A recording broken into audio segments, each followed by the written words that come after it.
बैसाख मास अध्याय 8। तदंतर मैथिल ने कहा, हे ब्राह्मण, जल दान न करने से इक्ष्वाकु वंशधर राजा का 3 जन्म चातक होना और मेरे घर में ग्रह गोधी बनना ठीक ही हुआ, क्योंकि साधु महात्माओं की सेवा न करने से गिद्ध की योनि पाई।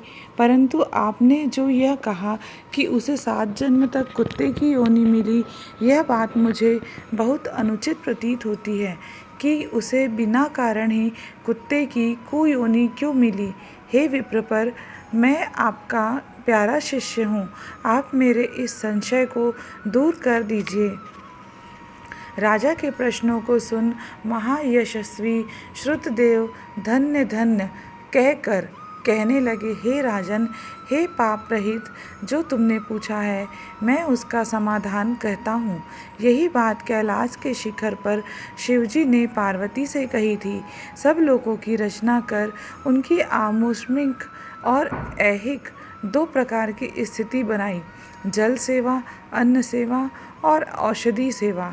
हे महाभागे, ये तीनों ऐहिक इस लोक की स्थिति के हेतु है, साधु सेवा, विष्णु सेवा और धर्म सेवा ये तीनों परलोक की स्थिति के हेतु हैं।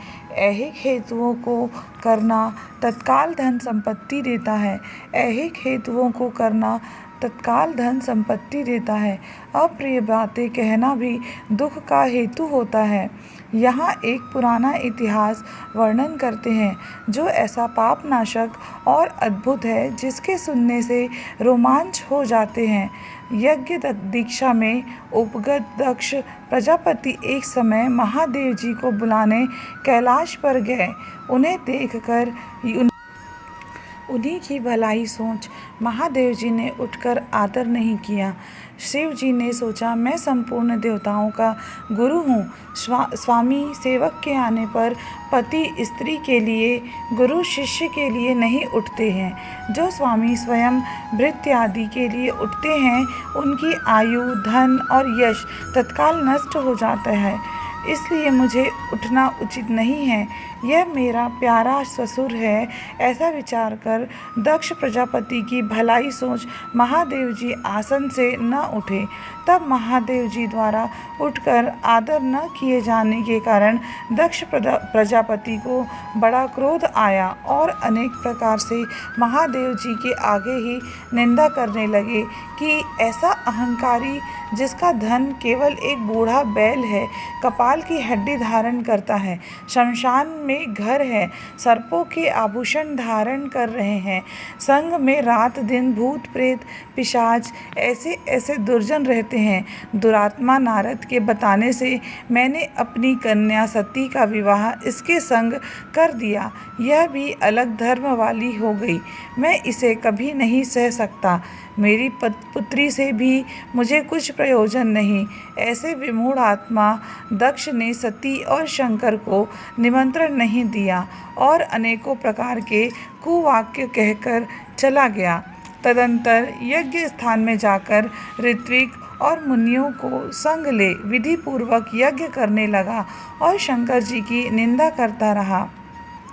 ब्रह्मा और विष्णु को छोड़ सिद्ध, चारण, गंधर्व, यक्ष, राक्षस और किन्नर आदि सब देवता यज्ञ में आए। तब सती की इच्छा अपने कुटुंबियों से मिलने तथा उत्सव देखने की हुई। स्त्रियां स्वभाव की चंचल होती हैं। महादेव जी के मना करने पर भी जाने की मन में ठान ली। महादेव जी बोले, हे वर वर्णिनी, सभा में बैठकर वह मेरी सदा निंदा करते हैं, जो तुमसे सही न जाएगी और तुम निश्चित ही शरीर त्याग दोगी। अतएव तुम अपने पिता के घर मत जाओ, वहाँ जाने से तुम्हारा कल्याण नहीं होगा। इस प्रकार समझाने पर भी सती न रुकी, अकेली घर से निकल पैदल चल दी। तब नंदी ने चुपचाप सती को अपनी पीठ पर बैठा लिया और महादेव जी के करोड़ों भूत आदि गण पीछे चले। सती जी महलों से होती हुई किसी के न बोलने पर उदास हो महादेव जी की बात याद कर यज्ञ मंडप में गई वहाँ पर भी दक्ष प्रजापति और सभा के सब लोगों ने को अपनी तरफ देख किसी के न बोलने पर सती जी वहाँ खड़ी होकर रुद्र की आहुति तक पिता की चेष्टा देखती रही। जब दक्ष ने रुद्र को छोड़ आहुति दी तो सती आंखों में आंसू भर अकुला कर बोली, बड़ों का अपमान करने से कल्याण नहीं होता है। तुमने रुद्र की आहुति नहीं दी है। ये जितने ऋषि मुनि महात्मा इकट्ठे हैं, इन्होंने भी तुम्हारी दुष्ट बुद्धि दूर नहीं की। विधाता इनके भी विमुख ज्ञात होता है। सती की ऐसी बातें कहने पर पूषा देवता मुख फाड़ हंसने लगा। शुक्राचार्य दाढ़ी और मुझ फड़फड़ाने लगे। बहुत से भुजा पाँव और कक्षाओं को फड़फड़ाने लगे और दक्ष निंदा करने लगा। उनकी बातों और पति निंदा सुनने का प्रायश्चित करने के लिए क्रोध से लाल हो शरीर त्याग करने का विचार कर सबके देखते देखते सती होम की अग्नि में गिर पड़ी। सती के गिरते ही बड़ा हाहाकार मच गया। महादेव जी के गण भागकर शिवजी के पास पहुँचे और सब कथा कह सुनाई। शिवजी ने यह सुनते ही उठकर कालांतक के समान क्रोध से एक जटा उखाड़ पृथ्वी पर दे मारी, जिससे बड़ा बलवान महाकाय वीरभद्र उत्पन्न हुआ। उसके सहस्त्र भुजा थी और रूप यमराज के समान था। वह महादेव जी के सम्मुख हाथ जोड़ कहने लगा, क्या आज्ञा है। यह सुन रुद्र भगवान क्रोध करके अपने सन्मुख खड़े हुए वीरभद्र से बोले कि तुम बड़े बड़े बलवान भूतगणों को अपने साथ ले जाकर मेरे निंदक दक्ष का नाश कर दो, जिसके कारण मेरी प्रिया सती को शरीर त्यागना पड़ा है। महादेव जी की आज्ञा पाकर वे सभी यज्ञशाला में पहुँचे और देवता, असुर, मनुष्य आदि सब सुबटों को मार गिराया। पूषा के दांत उखाड़ डाले और दुरात्मा भृगु की दाढ़ी मूछ उखाड़ डाली। जिसने जो अंग फड़काया था उसका वही अंग वीरभद्र ने उखाड़ फेंका और दक्ष के सिर की रक्षा भृगु के मंत्र बल से करने के कारण बड़े उद्योग करने पर भी सिर न कटा। तब रुद्र ने स्वयं आकर उस दुरात्मा का सिर काट अलग कर दिया और यज्ञ में जो आए थे उनका संहार कर गणों सहित कैलाश को चले गए।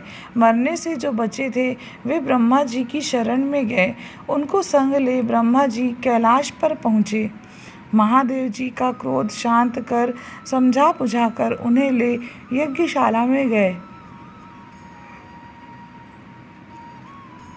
और जो यज्ञ में मारे गए थे उन सबको जीवन दान कराया।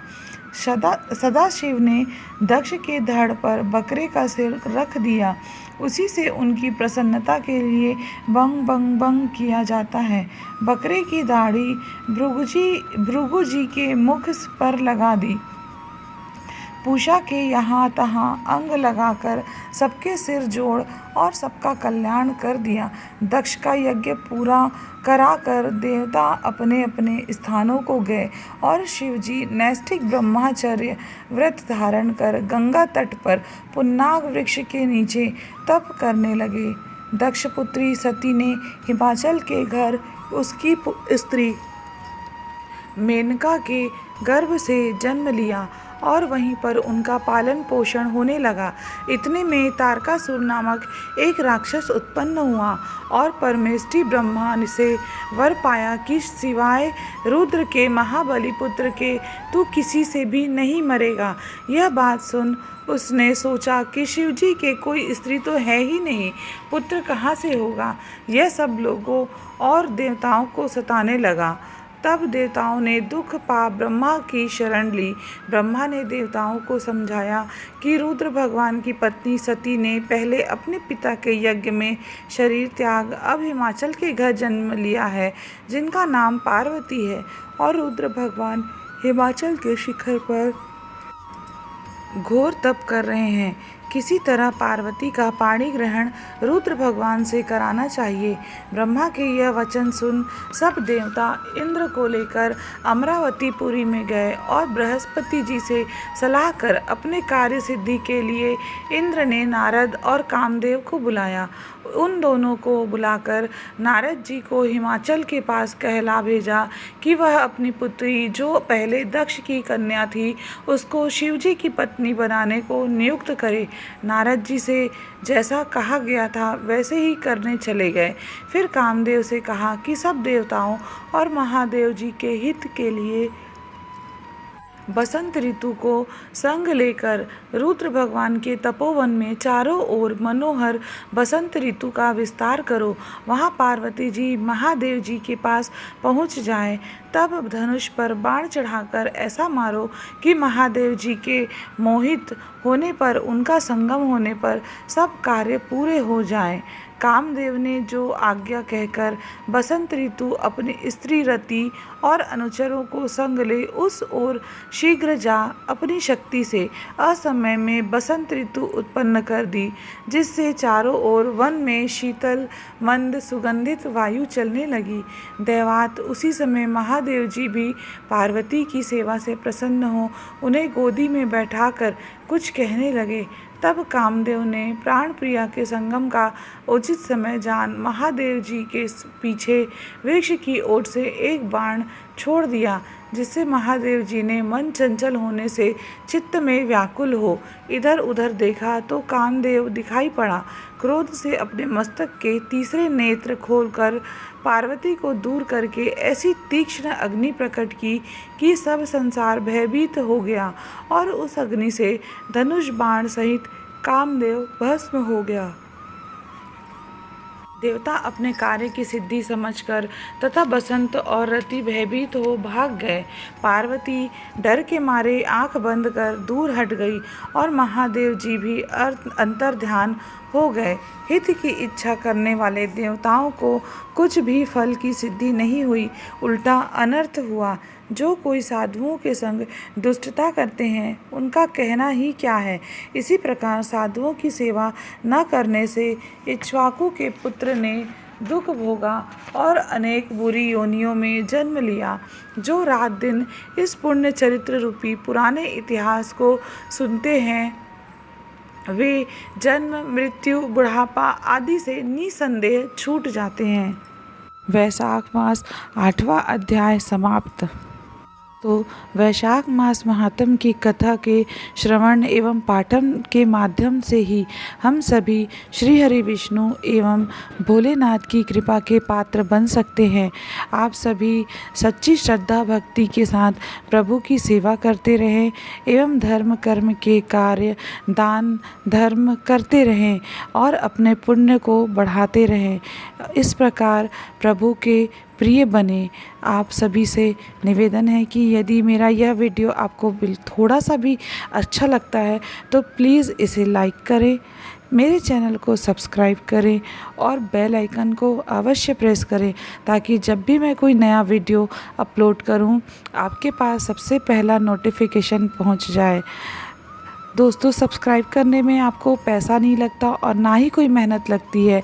बस आपके लाइक करने से हमें उत्साहवर्धन होता है और सब्सक्राइब करने से आपके पास हमारे चैनल का वीडियो का नोटिफिकेशन पहुंच जाता है, जिससे आपको पता चल सकता है कि हमने जब नया वीडियो डाला है।